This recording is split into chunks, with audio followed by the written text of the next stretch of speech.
বন্ধুরা, আপনাদের যদি মন চায় ঝটপট বুন্দিয়া বানাইয়া খাইতা, তাহলে জলদি জলদি বানাই দিবা। আমার আজকে মন চাইছে বুন্দিয়া বানাইয়া খাইতাম, তো আমি বানানি শুরু করে দিছি। আর এই বুন্দিয়া আমরা বানাইয়া 1 মাসের লাগেও সংরক্ষণ করে রাখতাম পারবো, কারণ এগুন যদি আমরা বাজিয়া একটা বইয়ামের মাঝে রাখি দেই, কিন্তু ফ্রিজও রাখা যাইতো না, বাইরে রাখলে যখন মন চাইব তখন চিনি রাবার মাঝে ডুবাইয়া আমরা টুইটম্বুর করিয়া খাই নিতাম পারবো। আর যে সুন্দর করে ফুলিয়া উঠবো। তো কিতা কিতা লাগলো এই বুন্দিয়া বানাইতে, চলুন আমরা শুরু করা যাক। আসসালামু আলাইকুম বন্ধুরা, আমি সর্বপ্রথম নিয়ে নিছি 1 কাপ পরিমাণ বেসন। আর বেসনটারে একবারে কাপড়ের মাঝে দিয়া গুলা যাইতো না, এটার একটা চাকনি দিয়া চাউনাইয়া গুটা বুটা যেটা আছে সব তলা যাতাই যাতাই আমি এগুন ধরে চাউনাইলাম। আর এগুন ধরে চাউনাইলে ডুটা অনেক সফট হইব, মানে নরম হইব। এটার মাঝে দেখবা অনেক গুটাগুটি রয়ে যায় চাউনানির পরে। ও দেখায়নি কতটা পরিমাণ রয়েছে, অনেক আমি আদি যাতা জুতার পরে অনেকগুলা রয়েছে। আর এরকম আমি সব গুণ চাউনাইয়া আপনারা সামনে লিয়ে আইছি, দেখানি অনেক নিরা হয়ে গেছে গিয়া। কিন্তু এখন 1 কাপ বেসনের মাঝে আমি 1 কাপ পরিমাণ পানি নিলাম। আর সব একলগে দিতাম না, সব গুণতরে আমি আস্তে আস্তে আস্তে আস্তে দিম। আর বাইরে অনেক বৃষ্টি হয়েছে, আর লাগে আমার মন চার যেন কিছু খাইতাম। তো ভাবলাম একটু বুন্দিয়া বানাইয়া খাইলেই। তো এগুলি খুব সময় মারিয়া কিন্তু দুটারে মাঝতে হয়। যেমন 10 থেকে 15 মিনিট আমি দিয়ে ওরকম গুলাটারে গুলতে গুলতে গুলতে একদম পারফেক্ট করে নিব। পারফেক্ট করে নিলে এগু ফুলি নইলে ফুলতো না। তো যেহেতু আমি তাড়াহুড়া করে বানাই লিছি, তেমন একটা সময় মারছি না। সময় মারলে কিন্তু আরও বেশি সুন্দর হইতো। দেখানি দুটা আমার কিন্তু পারফেক্ট হয়ে গেছে। ও দেখানি কি সুন্দর লেভেলটা দিলে পরে 2 চামচ পরিমাণ পানি আমার বাঁচিছে 1 কাপ পানি থেকে। তো এখন এগুনটার মাঝে একটু দিয়া দিলাম তেল। আর তেল দেওয়ার কারণে এগুন ফুলিয়ে উঠতে একটু হেল্প করবো, তো এর লাগে আমি তেল দিয়া বালা করে এগুনটারে আরও একটু সময় মাখি জাকি নিলাম। মাখি জাকি নিতে নিতে হইলাম রেস্টুরেন্ট স্টাইলে আমি বানাইমু 2 কালার দিয়ে, একটা ফুড কালার দিমু আর একটা স্বাভাবিক কালার থাকবো। নর্মাল কালারটা নর্মাল কালার, আর কিছু অংশের মাঝে আমি ফুড কালার দিয়ে দিব। তো দেখতে একটু সুন্দর লাগে। আপনারা চাইলে এটা স্কিপ করতে পারবেন, ফুড কালার হাতে কাছে না থাকলে তো ওরকমও বানাই দিবা। আর ফুড কালার থাকলে আপনারা ফুড কালার দিবা। দেখানি আমার বেটার গুণত্ব কত সুন্দর হয়েছে।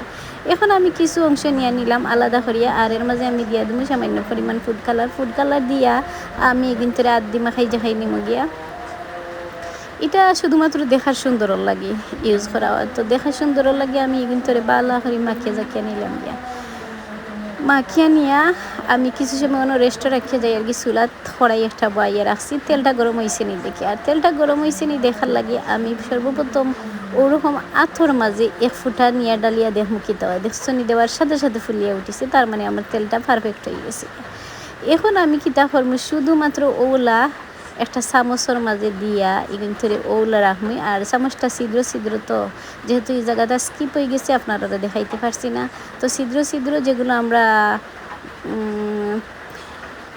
ফুড়ি ফিটা তোলার সময় ইউজ করি, ওরকম চামচ আর এইটা দিয়া ওটার মাঝে দিয়া একটু আলতু হাতে যখন দেখবা আর পরে না নাড়াচাড়া করবা। আর চুলার আইসটা মিডিয়াম আছে রাখবা, না হইলে জ্বলি যাব কিছু আর উঠতো না। তো এখন আমি এগুন ধরে তুলি নিলাম, ওলা সবগুলো আমি ভাজি লিমু। আর এখন আমি লালটা দিয়ে আপনারা দেখছেন নি চামচ, ও চামচটা প্রতিবার দইয়া পরিষ্কার করিয়া কিন্তু কাজ করতে হইব। আর এখন আমি ওরকম দিতে থাকলাম, লালটাও দিয়া দিলাম। আর দেওয়ার সাথে সাথে দেখলাম কিলা ফুলি উঠে, প্রথমে ডুবিয়ার পরে ফুলি উঠে ওলা সবগুলো আমিও এইরকম বাজিলিম। ফুড কালার অল্প নিয়েছি, তো একবারেও বাজ হয়ে গেছে গিয়া। দেখলানি আস্তে আস্তে চামচটা লড়াই আমরা খালি যে জায়গা ও জায়গার মাঝে নিতাম পারমু। তো বেশ নাড়াচাড়া করা যাইতো না। চামচটি তো আমি একটু দেখাইলাম, কিন্তু অত স্পিড না, একটু আস্তে নাড়াচাড়া করলে হইব। আর এরকম করিয়া আমি কিন্তু বাজা টাজা শেষ করে দিচ্ছি। দেখছি বাজা হয়ে গেছে গিয়া। বাজিয়ে আমি কিন্তু লামাই নিলাম, সব কিন্তু চাকিয়া লামাইয়া। এখন আমি আপনারা দেখাই কতটা হয়েছে। অনেকগুলো হয়ে গেছে দেখলানি, অনেক কিপসি এবং কুরকুরে হয়েছে, এগুলো অনেক সুন্দর দেখলানি। তো 1 কাপে অতটুকু হয়, আপনারা চাইলে আরও বেশিও বানাইতে পারবা। আমি 1 কাপ পরিমাণ বেসন নিয়ে অতটুকু হইল। এইটা চাইলে আপনারা সারা বছরও সংরক্ষণ করে রাখতে পারবা, যেমন এগুলো বাজিয়া আর বইয়ামের মাঝে যদি বরিয়া রাখি দেন। তো দেখছেন নি এগুন কেমন সুন্দর হয়েছে। তো এখন আমি এগুন ধরে চুলার মাঝে একটা কড়াই বাইয়া 1 কাপ যেহেতু আমি বেসন নিছি, 1 কাপ পানিও নিছি। 1 কাপ বেসন এবং 1 কাপ পানি, 1 কাপ চিনিও আমি দিলাম। আর কাপটার ভিতরে একটু চিনি লাগছিল, দইয়া দিয়া দিলাম। দিয়া নাড়াচাড়া করতে করতে পানিটা আমি জাল দিলাম।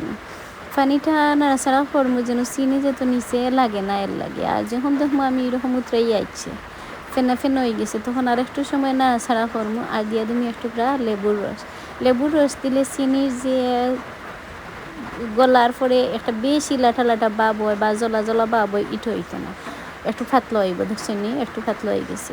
আর এখন চুলার আগুনটা আমি অফ করে দিমু। আর অফ করে দিয়া ও গরম গরম অবস্থায় আমি এগুনটার উপরে ও দিয়া দিলাম। দিয়া আমি 1 ঘন্টার লাগি ফ্রিজে রেস্ট রাখি দিমু। ঠান্ডা হয়ে আসলে দেখবা লই আইব। পানি খাইয়া এগুনি একদম টুইটুম পড়ে গেছে। দেখবেন কত সুন্দর হয়েছে। তো কেমন হয়েছে দর্শক বন্ধুরা আমার এই ভিডিওটা, আপনারা কাছে কেমন লাগলো কমেন্ট করে জানাইবা। ভালো থাকেন দর্শক বন্ধুরা, পরবর্তী ভিডিও দেখার আমন্ত্রণ রইল। আল্লাহ হাফেজ।